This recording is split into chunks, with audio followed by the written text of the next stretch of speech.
Cristiano Ronaldo যে তিনি আসলে এই দলটার সাফল্যের পথে বোঝা কিনা এরকম প্রশ্ন ওঠা শুরু করলো। পর্তুগালের এই দলটার ভেতরে অনেক বেশি সম্ভাবনা অনেকে দেখছিলেন। আমরা জানি যে এর আগে ব্রুনো ফার্নান্দেজ থেকে শুরু করে ক্রিশ্চিয়ানো রোনালদোর কথা যদি আমরা বাদও দেই, ক্লাব লেভেলে অনেক তারকা ফুটবলার এই পর্তুগাল দলটাতে রয়েছে, কিন্তু তারপরও পর্তুগালের এই দলটার ভেতরে সিনক্রোনাইজেশনের একটা অভাব নিয়ে সমালোচনা রয়েছে।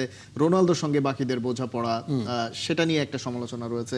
কিন্তু ইতিহাসও বলছে আসলে যে নকআউট ম্যাচ, যে 8টা ম্যাচ পর্তুগাল খেলেছে তার মধ্যে 6টাতেই তারা হেরেছে, অর্থাৎ ইতিহাস আসলে খুব বেশি তাদের সঙ্গে নেই। তারপরও পর্তুগালের সম্ভাবনাটা যে আমরা দেখছিলাম সেটা আসলে কতটা বাস্তবতা? সেটা আসলে বাস্তবতাই ছিল, বিকজ অফ পর্তুগালের এই মাঝমাঠ। বিশ্বকাপের আগে থেকেও তো আমরাই বলছিলাম যে পর্তুগালের মিডফিল্ড এই ওয়ার্ল্ড কাপের best, even better than Spain or any other team.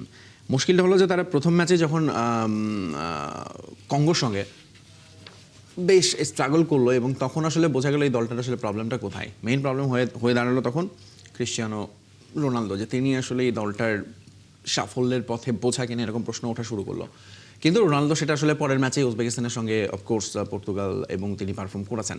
কিন্তু আমার মনে হচ্ছে ওভারঅল এই ওয়ার্ল্ড কাপে যে আপনি যেটা বলেছেন একদমই তাই, সিনক্রোনাইজেশন, দলের মধ্যে কেমিস্ট্রি, বোঝাপড়া এবং টিম সিলেকশন একটা বড় গোলমাল করেছেন কোচ রবার্তো মার্টিনেজ। এখানে তিনি আসলে এখানে আমার মনে হয় তার যথেষ্ট গাটস দেখাতে পারেননি দল সিলেকশনের ক্ষেত্রে। এবং কালকের ম্যাচটাও যদি আপনি দেখেন, তিনি আসলে ধরে নিয়েছিলেন রোনালদো শেষ ম্যাচ, তো তাকে 90 মিনিট পর্যন্ত খেলতে হবে। দলের জেতার যদি চিন্তা থাকতো তাহলে আগের ম্যাচের তারা ম্যাচ উইনার গনসালো রামোসকে তিনি নামালেনই না, যে জায়গাটায় রোনালদোর জায়গায় অবভিয়াসলি আমি তো মনে করি যে অফকোর্স রামোসকে সাব করা উচিত ছিল, রোনালদোকে তুলে হোক বা অন্য কারো জায়গাতে হোক, কিন্তু তিনি সেটা করেননি এবং এটা আমার কাছে খুবই অদ্ভুত লেগেছে। এবং পুরো টুর্নামেন্ট জুড়ে তার এরকম টিম সিলেকশন, আপনি যদি দেখেন ব্রুনো, বার্নার্ডো, এদেরকে তিনি আসলে ঠিক কীভাবে ইউজ করবেন সেটা যেন তিনি নিশ্চিত ছিলেন না। তারা ক্লাবে যেভাবে স্বতঃস্ফূর্ততা নিয়ে খেলেন এখানে সেটা হয়নি।